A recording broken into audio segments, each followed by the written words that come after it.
Hello and welcome to Trio House Press's release reading for our poetry titles of 2024. We're very excited to have you here with us tonight and to hear the wonderful poetry of our poets. They're joining us as we speak. Our poets tonight are Christian Gullette, the winner of the 2024 Trio Award, Susan L. Leary, the winner of the Louise Bogan Award, Leona Sevick, and Dorinda Wegener, who are winners of our Editors Award. Hi, Dorinda. I don't know where everybody else is. I think they're coming. Okay, I'm like, I hope they're coming. The joys of Zoom. I'm so sorry. I'm like, I think I'm supposed to be in Oh my no, room. I was bringing you back from the Okay. breakout room, so we're all coming in here. Wonderful. Hey, Natasha. All Hi, right. Princess. Great. Well, we are just thrilled to be welcoming you all here for this wonderful reading, to have you all in the same virtual room, because we are spread across the country, quite literally, from Virginia to California. So it's just really great to be able to do this and to celebrate your books with you. A lot of great new stuff is happening. So for those of you who don't follow us on social media, please do. We have all sorts of wonderful announcements about upcoming events and different reviews and interviews and publications that are coming up. So please do that and keep on top of what's going on, because there's a lot of really wonderful things happening. Our first reader tonight will be Christian Gullette. Christian Gullette's debut poetry collection, Coachella Elegy, won the Trio House Press Trio Award. Publishers Weekly praised Coachella Elegy as tender and deliciously sly. Gullette delivers a nuanced, well-paced collection. And Coachella Elegy has been included in Lit Hub, Electric Lit, Alta Journal, and a beautiful list of must-read poetry collections for 2024. His poems have appeared or are forthcoming in the New Republic, the American Poetry Review, the Yale Review, Kenyon Review, New England Review, and the Academy of American Poets Poem a Day series, selected by Diane Seuss. He's the recipient of a 2022 Breadloaf Scholarship. Christian works as a professional Swedish to English translator, and he'll be on the faculty of the 2024 Kenyon Review online translation workshop. He also serves as editor-in-chief of the Cortland Review. Christian lives in San Francisco with his husband, Michael. So let's give Christian a hand, and the rest of us will mute our video while Christian reads. Thank you so much. Such a pleasure to be here celebrating with all of my fantastic press mates, Dorinda, Susan, Leona. Special thanks to Trio House, to Chris, Natasha, David, and everybody else who helped to make this happen. I'm going to be reading from my collection, Coachella Elegy, which is out today. And I'm going to start with a poem called Palm Springs. We drink Fernet by ironic sculptures under misters that make our bangs damp. It's our anniversary, though that time feels faint. We're searching for a place to escape his diagnosis, laws against gay marriage, our leaky flat roof. Every Memorial Day and Labor Day, we go to the desert. Sometimes also the 4th of July. Palm Springs rewinds things. We almost buy that mid-century chair, proud of our rule that love for it needs to be immediate. At the Parker, a guy with a calf tattoo brings drinks. You can ask for anything here. We toast to another year without cancer. After dinner, we wander the hotel hedge maze, nowhere to go this late but home.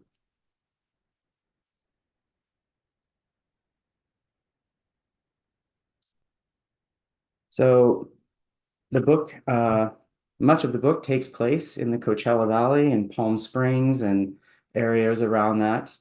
And I'm always surprised by the artwork in the various Airbnbs that we rent. We usually get a different Airbnb every time. And this poem is called Airbnb Art. Under a Sputnik-shaped lamp, a Picasso with 3 eyes. My husband's prosthetic eye is as blue as the other. After the surgery, we had sex, his eye under a gauze tent. I injected lidocaine through a tube that coiled behind the bandage. I wiped his armpits with a washcloth. There were still traces of a purple arrow drawn by the nervous surgeon. The ocularist hand-painted his pupil. It looks like the eye I always loved.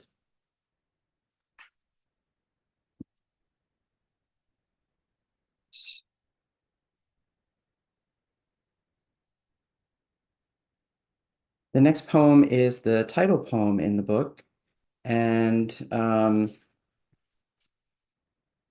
it's if you there's a sea outside, not far from Palm Springs, near Coachella, called the Salton Sea, which is a human-made sea by accident that formed 100 years ago. But now it's sort of drying up. And one day we went to see it. And on the way there, I had forgotten that it was the anniversary of my brother's death. Coachella Elegy. Somewhere there's music. We drive by Coachella to the Salton Sea, a sea as dead as Salt Lake. My phone buzzes. It's the anniversary of my brother's death. There are no reeds as there are at Cana, and this water will not become wine. Shorebirds drink it, not because they love the world, but because there's a magnet in it. Is that freedom, this wandering? There's a forgotten swing set submerged in this sea. Young people who once swayed on it still exist. Salt, I float in it, wanting to be held up. The book is separated into different sections by a series of prose poems that sort of look like this, and they're all entitled In Transit. And I'm going to read the second In Transit that is about my brother Jeremy, who passed many years ago and is the subject of many of these elegies. In Transit. Maybe the facts of what happened on a highway are not narrative facts in the way I was raised to think of time, but circular in that they always circle back to the same place, exit for some, entrance for others. In my family, a story existed and continues to exist. How my brother used to drive the freeway for hours in search of motorists to assist. We all have our theories as to why he drove his Jeep for hours in circles, never getting lost. On the Beltway, with its metaphorical human belly, driving the Beltway, I realize how it holds things up or keeps them from falling.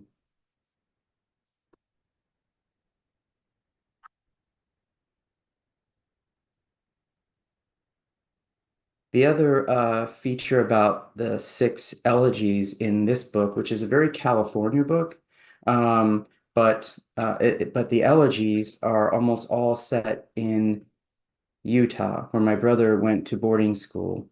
And this next poem is about him, and it's called Rainbow Sprinkles Elegy.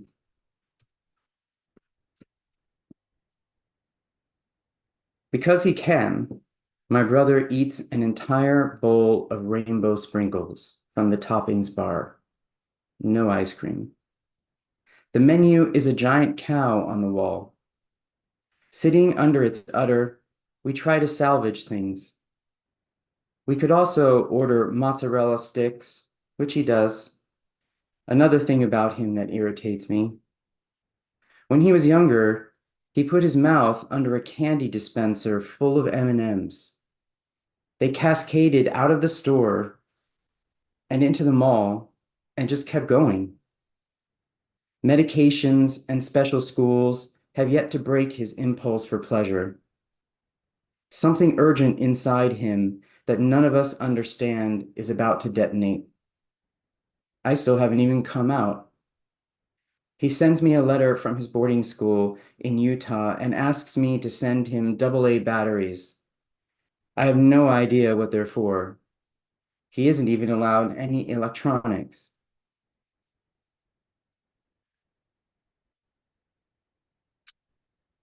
So I'm just going to read two more poems. And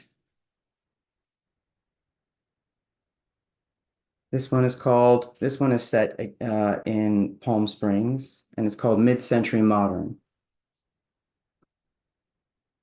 Behind glass walls, the host slices limes. I'd follow LA boys anywhere. One kneels poolside with a tray of Jello shots, his shoulders peeling. Desert palms echo in Ray-Bans. Another guy fidgets with the knot in my swimsuit.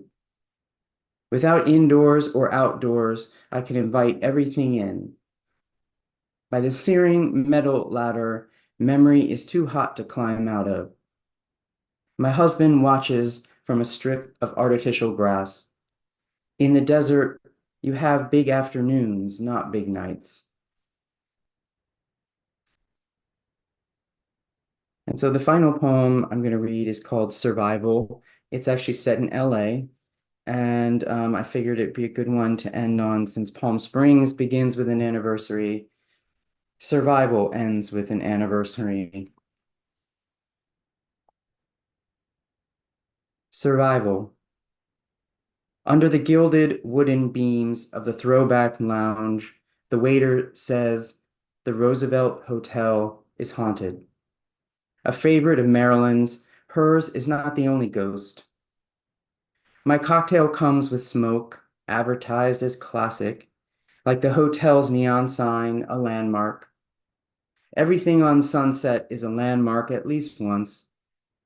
The smoke shop that sells Dunhills in the red rectangular box used to be a place people recognized. It's astonishing any of these things last.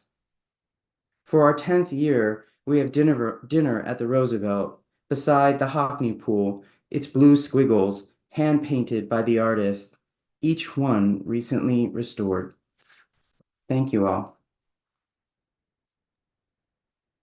Thank you so much, Christian. It's just amazing. So love hearing you read your poetry after reading it on the page. It just really makes it come alive. Thank you. Thank Thank you. you so much.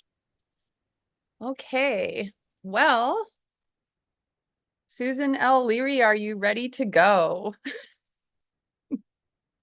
Yes, I am ready. All right. So I will introduce Susan. Susan L. Leary is a poet, writer, and educator living in Indianapolis, Indiana. She is the author of 4 poetry collections, Dressing the Bear, Trio House Press, selected by Kimberly Blazer to win the Louise Bogan Award, A Buffet Table Fit for Queens by Small Harbor Publishing in 2023, winner of the Washburn Prize, Contraband Paradise, Main Street Rag 2021, and This Girl, Your Disciple from Finishing Line Press in 2019, finalist for the Heartland Review Press Chapbook Prize and semifinalist for the Elise Wolf Prize. Her poetry and nonfiction have appeared or are forthcoming in such places as the Indiana Review, Diode Poetry Journal, Crab Creek Review, the Arkansas International, South Dakota Review, Tar River Poetry, Tahoma Literary Review, and Verse Daily. She holds a BA, MA, and MFA from the University of Miami, where she taught writing studies for 15 years and now teaches at Indiana University. Yay, Susan! Thank you, Chris, for that introduction, and thank you everyone for joining us tonight. So Dressing the Bear is a book-length elegy to my brother who died by overdose in September of 2020. And in a different, perhaps better, more perfect world, this book would never have been written because the person that it's for would still be here.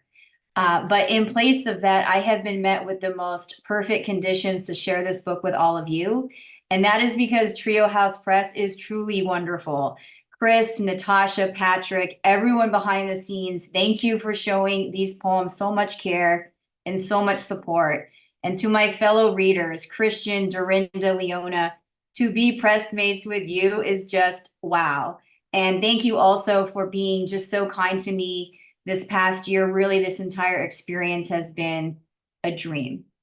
All right, so the first poem that I'm going to share is one I find that I really enjoy reading.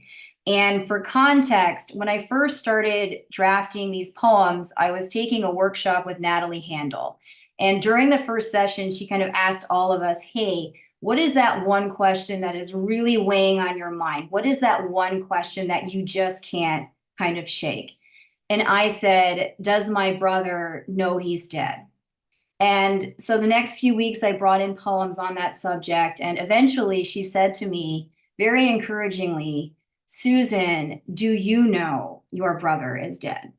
And, that really hit me. And I thought, hey, I have to think about that. So this poem is what emerged from those reflections.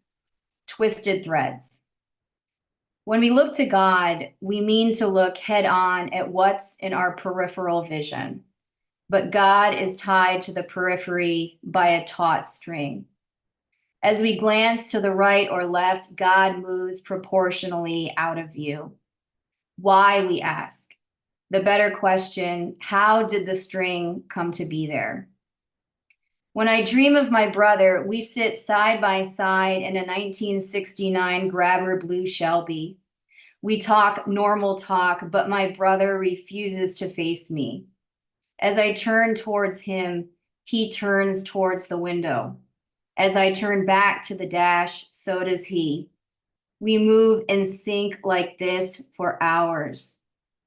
It is the dreamer who dreams, but how do those who visit the dreamer come to be there?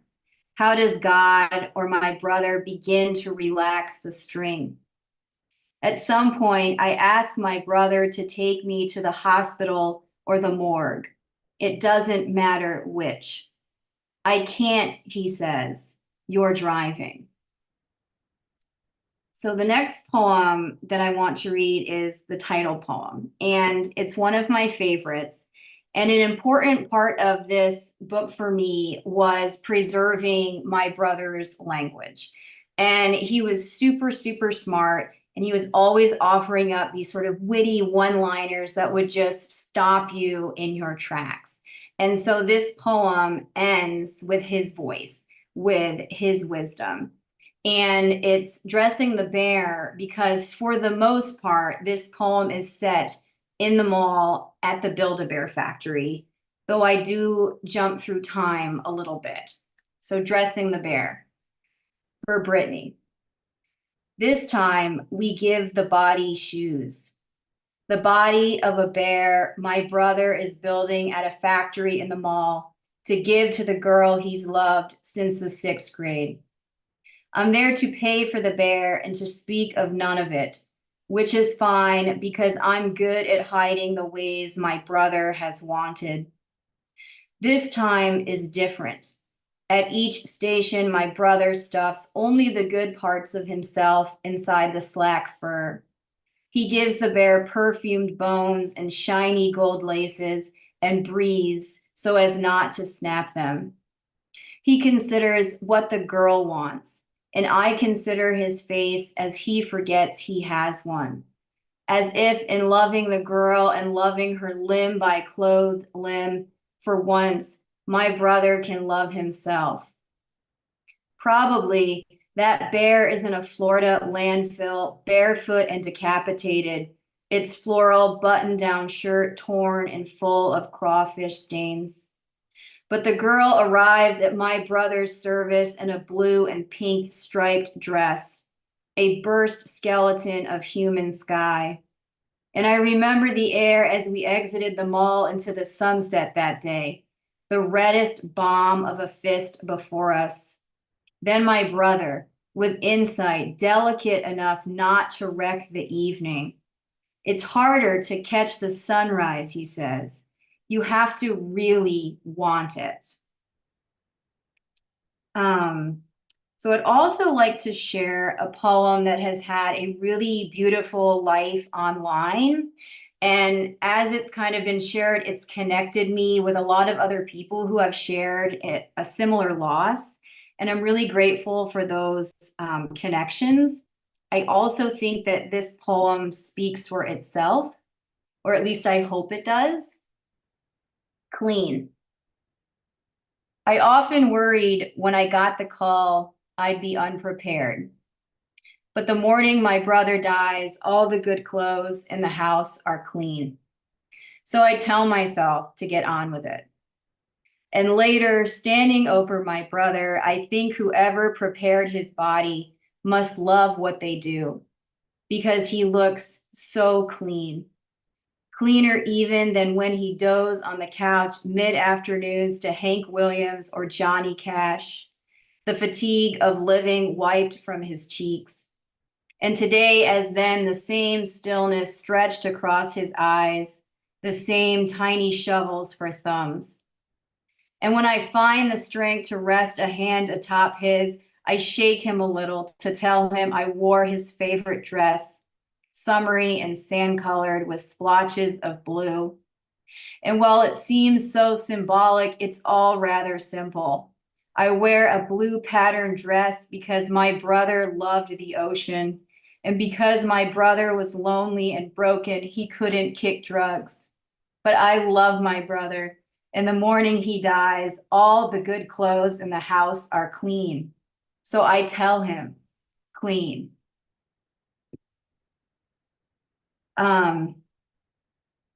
Behind every addict is a family, a group of friends, people, loved ones who are agonizing over that person's survival.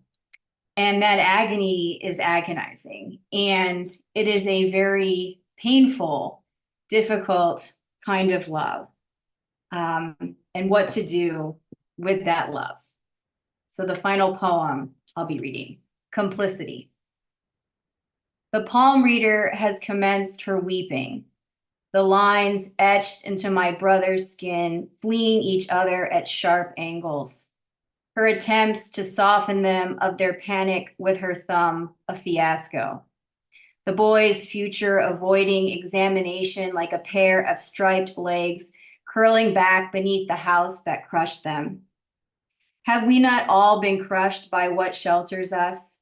By a sun hauled from the sky and collapsed into rubies, my brother carrying the wreck of it in his hands. With soap and water, I scrub those hands clean. I do the killing. I do what it takes to keep a boy from realizing something inside him has already died. All day, my brother sleeping atop a bed of pine needles and cinder block, his body refusing itself mercy by refusing to lie flat against the earth. Steady now, says the palm reader. Steady now, says the palm. And maybe my brother has tried. Maybe I have too, nodding with his trembling hand in mine each time he says, I don't care about who I could be. I only want more of who I am. Thank you. Thank you so much, Susan. I had never heard you read that poem aloud, and I read it so many times, and it was just, yeah, gave me chills. Thank you so much. Thank you. Thank you. Awesome. All right. Leona, are we ready to go? Okay. And so now I will introduce Leona Sevick, the author of The Bamboo Wife. I did not know what a bamboo wife was until I met you, Leona, and actually Googled that term. So are you going to explain that, or is it okay if I do? What do you want to do? Go ahead. I can read the title poem, but I think it might need more explanation than my poem. So Okay. Well, it's very cool. A bamboo wife is like, I wish I had one because it seems like such a great idea. It's essentially a body pillow, right? Woven out of bamboo. So there's air holes that keeps you cool at night so you can wrap your arms around it and be cool at night. So I thought that was so awesome and such a great metaphor for so much of what the book is about. And it just grabbed me from that point forward. And I just absolutely adore your book. And here's Leona's bio. Leona Sevick's work appears in Orion, Birmingham Poetry Review, Blackbird, The Southern Review, The Sun, and is forthcoming in Poetry Northwest. Leona serves on the advisory board of the Furious Flower Black Poetry Center and is provost and professor of English at Bridgewater College in Virginia, where she teaches Asian American literature. She is the 2017 Press 53 Poetry Award winner for her first full-length book of poems, Lion Brothers. The Bamboo Wife is her second book of poetry. Welcome, Leona. thank you. Thanks so much, Chris. Thank you, Natasha.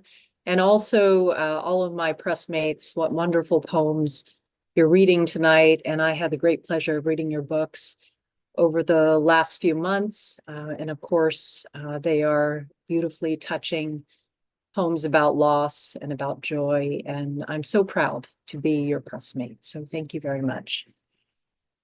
I am going to read the title poem, but I thought first I would read a poem that was really meant to be what this book was about. But as books sometimes do, my book took a completely different direction. I was writing a book about homes, and so there are a number of poems in this book about homes, and this is one of them. It's called Filial.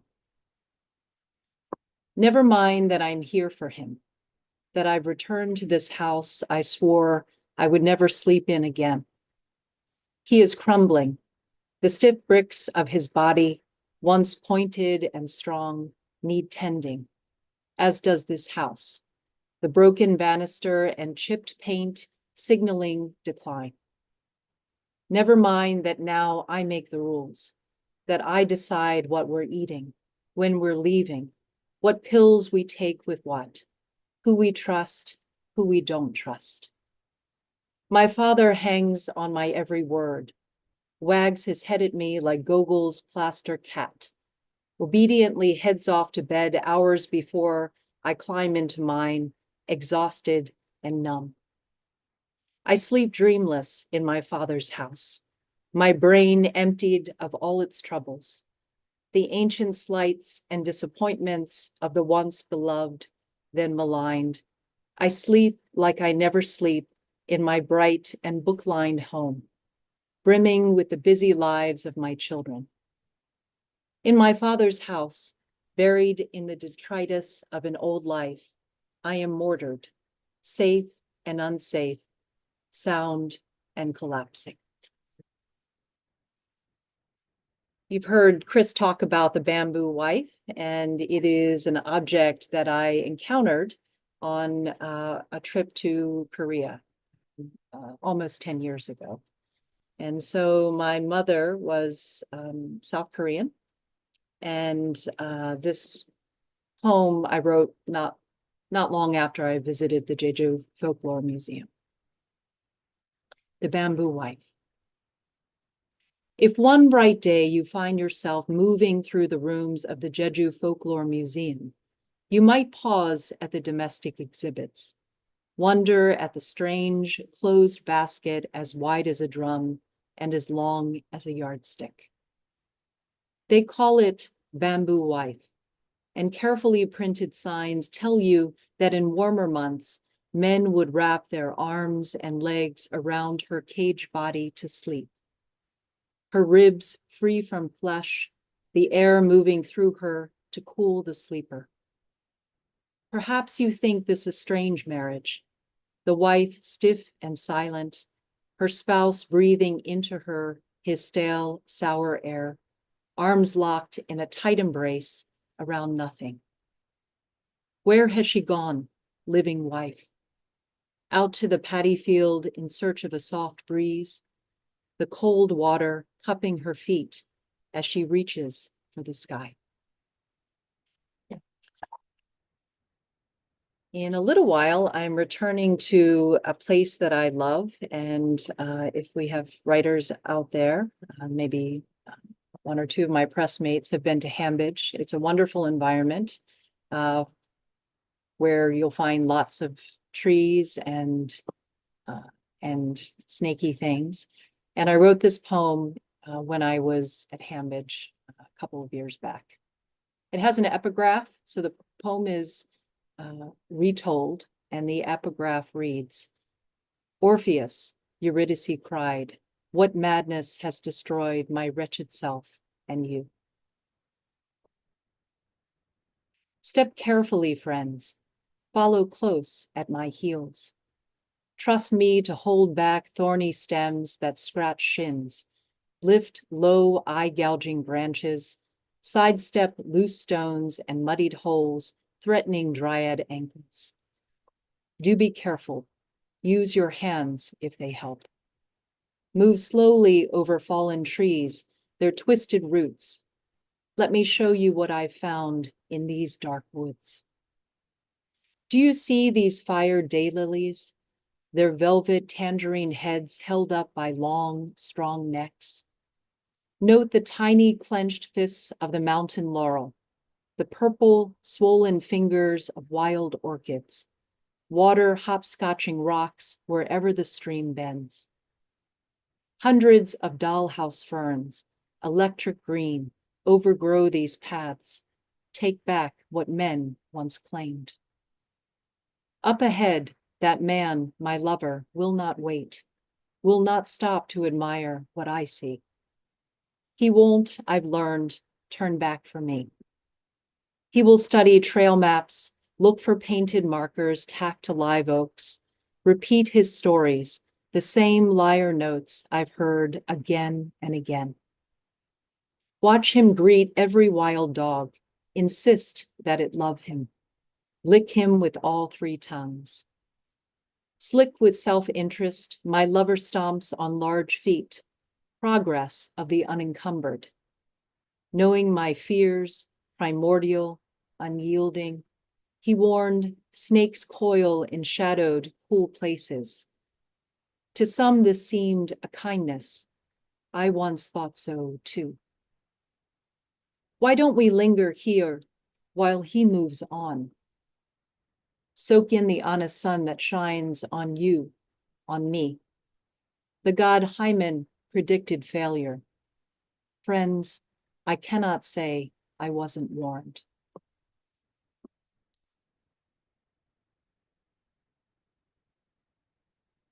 I like to write a lot of poems about my children. They don't always like it, but I enjoy it. And I thought I'd read a couple of those poems. They're very short. Kraken.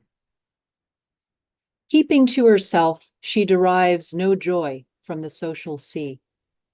Focused instead on the work at hand, she moves giant cupped arms that pull and push the water, fanning eggs to feed them oxygen. Her beak, tucked into bubbled flesh, recalls the crack of clamshells, the crunch of shark cartilage. Now hunger hollows her, bulbs her eyes, pulls at ringed flesh so thin it appears translucent. She withers for months until the octopi hatch and she can die. What price this strength, this terrifying resolve? It takes a hard-ass woman to raise her young. Just ask any teenage girl. And then for my final poem, This is a poem that has an explanatory note at the back of the book. Jeff Cooper, who was born in 1920, popularized the use of the handgun. And then he offered some advice about how to safeguard the handgun. This poem's called Cooper's Rules. Number 1, all guns are loaded.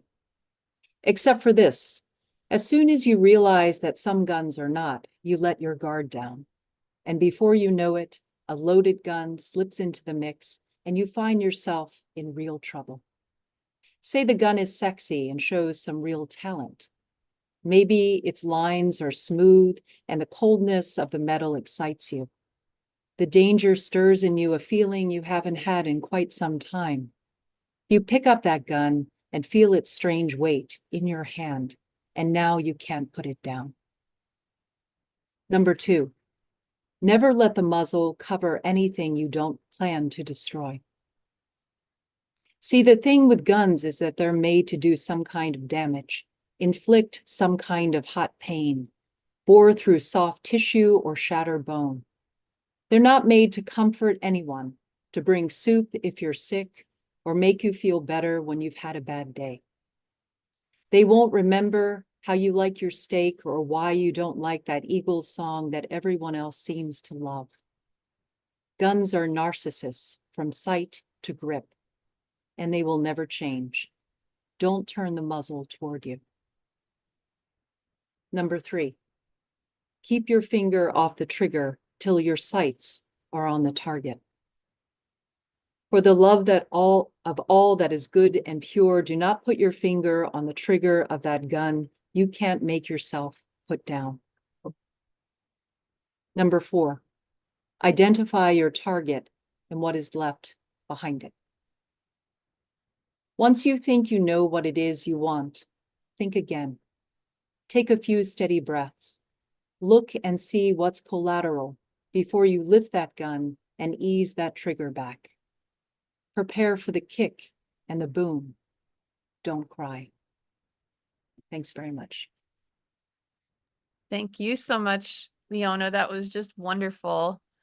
I loved hearing the bamboo wife out loud. It was great. Thank you. Okay, and our final reader tonight is Dorinda Wegener. Dorinda was selected as a Poets and Writers 2024 Get the Word Out Poetry Cohort participant. Her debut collection, 4 Fields, is forthcoming from Trio House Press in July 2024. Wegener has recent work, poems or essays, forthcoming in Lit Hub, as well as poems published in many journals, including the Antioch Review, Thrush, Mid-American Review, Indiana Review, Hotel America, Hayden's Ferry Review, and Hunger Mountain. She is a peri-anesthesia certified registered nurse in Richmond, Virginia, who holds an MFA in poetry from New England College, where she was a Joel Oppenheimer Award recipient. And you can find her at www.dorindawegener.com. Welcome, Dorinda. Thanks, Chris. Thank you for having me here. And I guess I'll start. Yeah, there we go. Before I dive in, I just wanted to say thank you to a couple of people. My team, which would be Chris, Natasha, Hadley, Allie, and Joel. So thank you guys for making this gorgeous book and inviting me into Trio House Press. My pressmates, Susan, Christian, Leona, you guys are amazing. I am beyond humbled and honored to share the podium with you here. And also to everyone out there, family, friends, the audience, thank you guys so much for being here. It means the world to me, so thank you. I'm gonna have 4 poems for you, and I'm just gonna start, dive right in. All right. I write you with the intention of amendment. Because you were a courtberry basket filled with silver bells, and I was the dried carrion carried by crows. Because you were a fig tree with new roots, and I a garden of snakes, because you were a purse of gold coins, the last land of lands. I have palmed this prayer in my pocket till it turned to stone, and you housed this stone in your heart until it turned to hard wood. I have orphaned myself from the word mother. The oxeye daisies pass the stiff asters as the bees jump rabbit foot clover cone to cone. Stitching the season late is how I finished the family sampler to cover the next generation's hope chest. I need to scavenge the mother-daughter sentiment from years of burnt eggs and runny oat, for I am done arguing over tongues and the scorn of steel wool. Matriarch of the vine which scurries with myths unseen, we have nursed through hunger's red music. I create a new name from your metronym and now understand. Mama, I write you with the intention of amendment, with thrift to thrive penances, green as forgiveness, trepid as love. And this is the title poem. It is called Four Fields. It's in 4 sections. It is a biopic, I guess, maybe, if that's even a word, of my family. And I will pause in between the 4 sections. 4 fields. Every winter home to the farm taken by marsh, thistle, and wineberry. At the silo door, the family eidolon absolves me, my stock paper and indelible ink. A lifeline born from the tureen of their eyes. Cold soup, skinned. My sister is always a rabbit, my other a grizzly. I am a black swan nested. Survival is the dream of a cicada mid-air, a mass for the lost moon. Here is the first of 40 days. The crop rent by runnels and sidereal time. Mother in early spring for her spade, riven by rock, is found clay-clad and weeping. What is blood among blood? What are locusts from the hands of God? And in his Sunday suit, the oldest son remains plot-side, my brother. He is music not of the hand. He is our father's headstone and glass decanter, raised to the ergot sheaves, rose to the lip of the wind.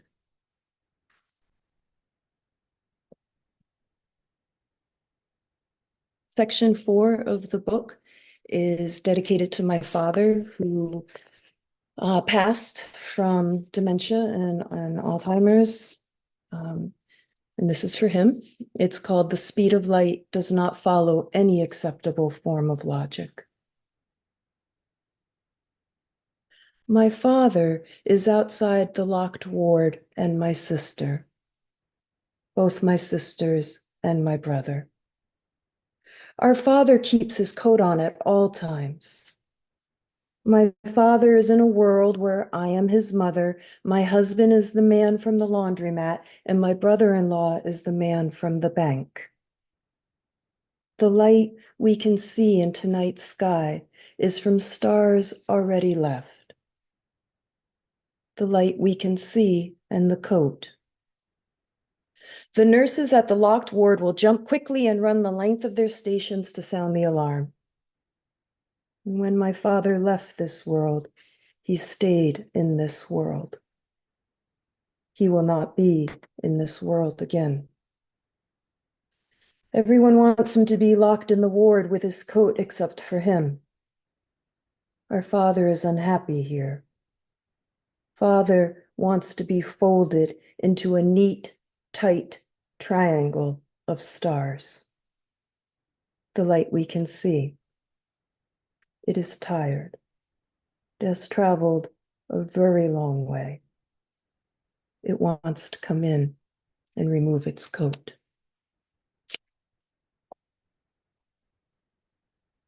And then the last poem I have for you guys tonight And again, thank you so much for letting me read for y'all. It's been my pleasure, so thank you guys. The last poem is also in 4 parts. I will pause in between the parts, and it is called The Threshing Floor, and it is the last poem in the book, The Threshing Floor. Goats were pouring forth their pure milk. Anemones were piercing the road's ribs. Lice were biting the seers gathered in gawk.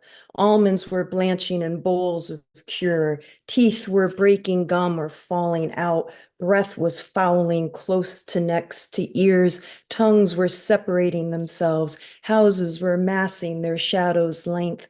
Letters were uniting into Lenten plots. Who do you believe me to be is not the same as who do you say that I am. A gravel path raked by death dragging is the same as a bloom on the staff of life. Wheatgrass covers the field where once switchblade and broom sage grew, big and little blue stem, wild rye. The word preserve in late Latin means to keep in advance of coming rose, soft red winter, your brother, an ancient grain, our ancestors, roots not native to this soil. And the devil hath desired to sift us as wheat, tillers and main stem cut down, sickled and scythe and reaper binder, the wheat flail working loose the berries, the wind a whistle through the straw as the sparrow shrieks. This land, before fallow field or cultivated crop, before stolen and bloodshed, before we forced our own history upon it, before we faithfully answered, who do you believe me to be? And before our weaknesses were revealed in the winnowing and we falsely witnessed, who do you say that I am? Let us relearn Latin, relearn, as in conserve, to keep together. May the land take us to breast. May the land carry us under her arm as if we were omers of wheat to sieve and knead into a rough hewn bowl. May the land leave us out to prove. May we rise together by grace. Thanks, guys. That's my reading. Thank you so much, Dorinda. Thanks. That was fantastic. Thank I you. grew up on a farm and I love hearing about that stuff again, like just the imagery, and it's just amazing. So Christian and Susan, Leona, you want to come back on screen and we'll open it up to the Q&A. Natasha's been curating some questions for us. Natasha, would you like to begin? You're muted, I think.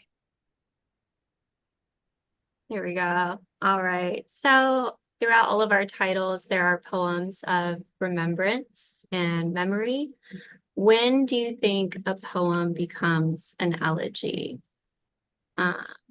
Maybe Christian, you could start us off.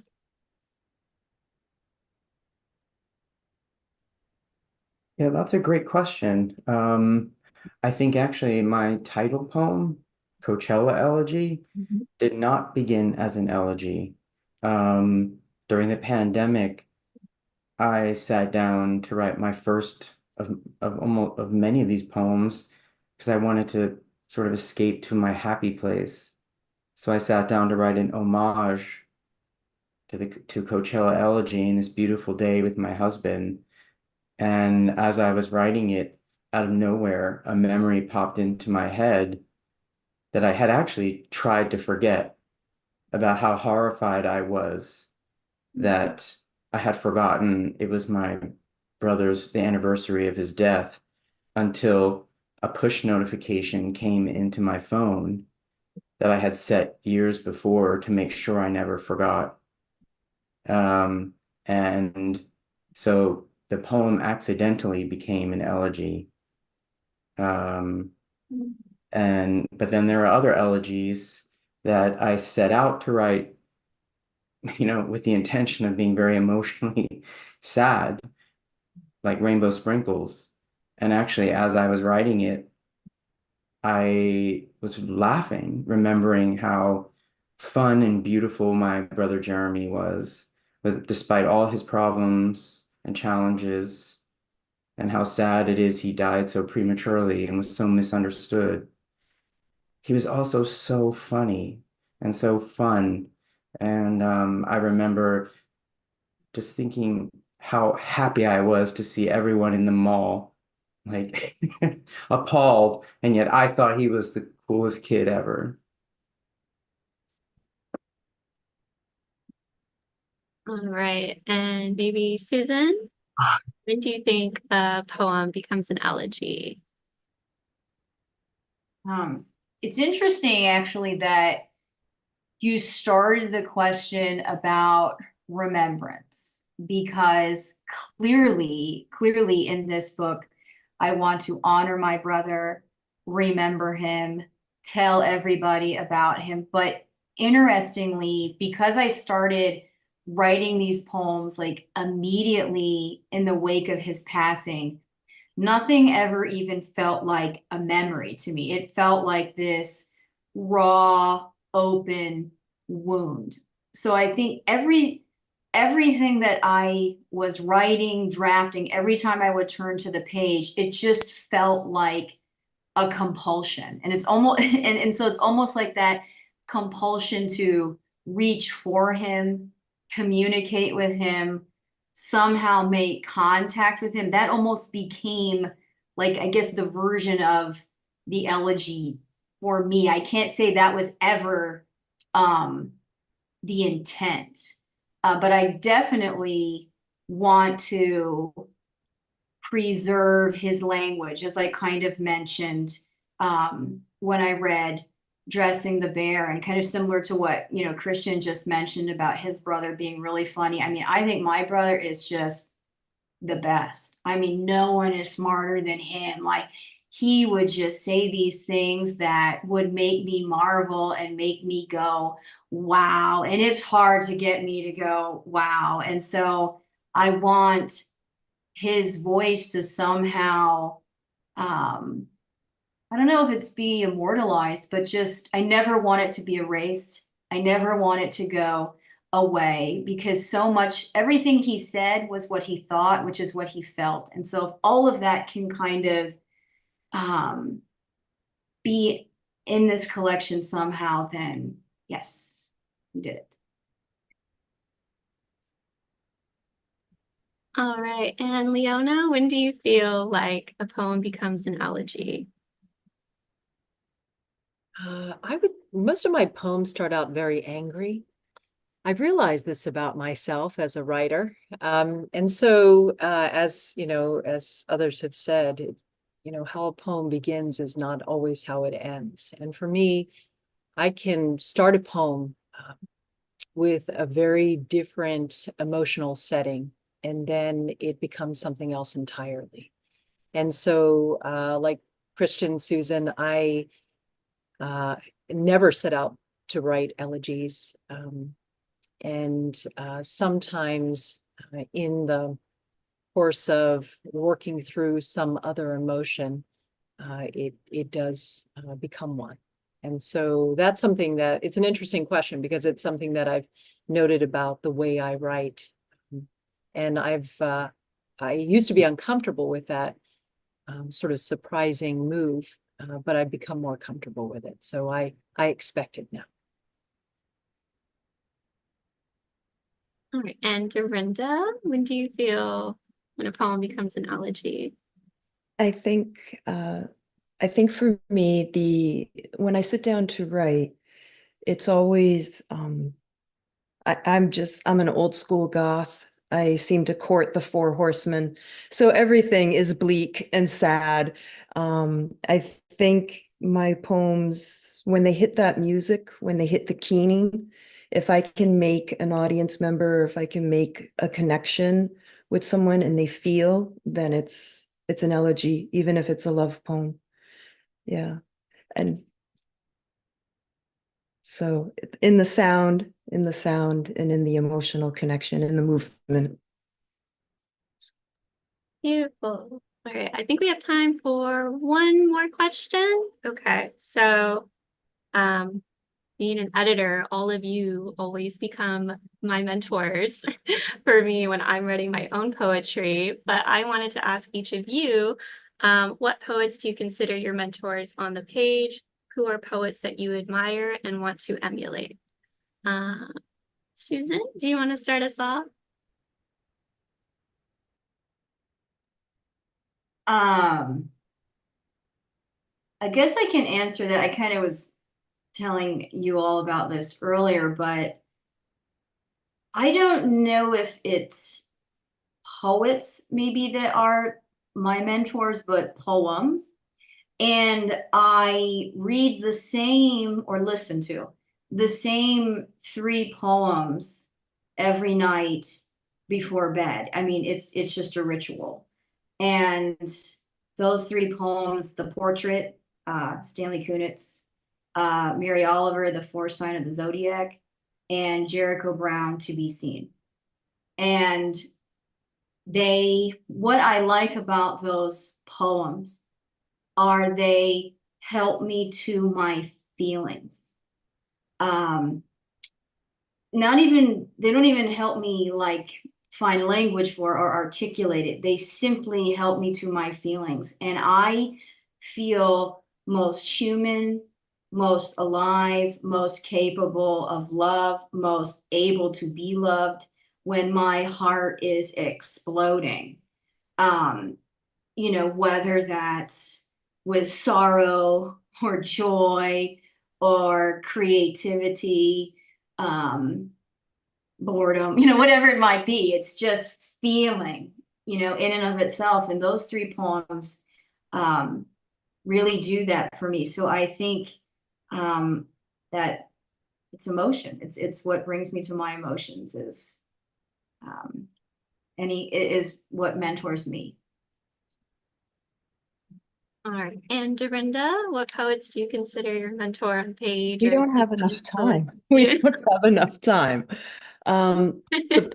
There's no way I'm going to forget tons of people. The mentors that have been most influential to me would be Gary Rafferty. He was a Vietnam vet. Met him ages ago, at least 3 decades ago, and just the fellowship and the support. For the book, I would say Kimiko Han was a very large mentor. Learning from her, working with her, I learned that it is okay to be grotesque. It is okay to explore, the beauty that's found in wounds, which is good because the book has some of those. Tara Bray taught me to pay attention to my nature and don't shy away from it, to use all the nature images. Yeah, I would say John F. Dean, just hammering into me happiness and grace and not be all doom and gloom. So I would say that those were the major drives, but I can tell you right now I'm forgetting at least 50. So yeah. All right. Those are And the ones who gave me the freedom to do the book. there we go. And Leona, do you have any mentors on page or poets that you admire? Yeah. And I've loved Sharon Olds' poetry for a very long time. And Adrienne Rich's poetry. So I studied American Lit, taught and still teach American Lit. Arthur Z was my teacher for a time. He's an amazing poet. And then I sometimes reach back for some Jack Gilbert as well. I think he writes a relationship sonnet like nobody's business. So those are just a couple of the folks who really speak to me. All right. And Christian, do you have any mentors on page or poets that you admire? Oh, Christian, you're muted. Yeah, I would say poet Henri Cole was one of the first poets to really encourage me to actually start my journey as a poet years ago, still to this day.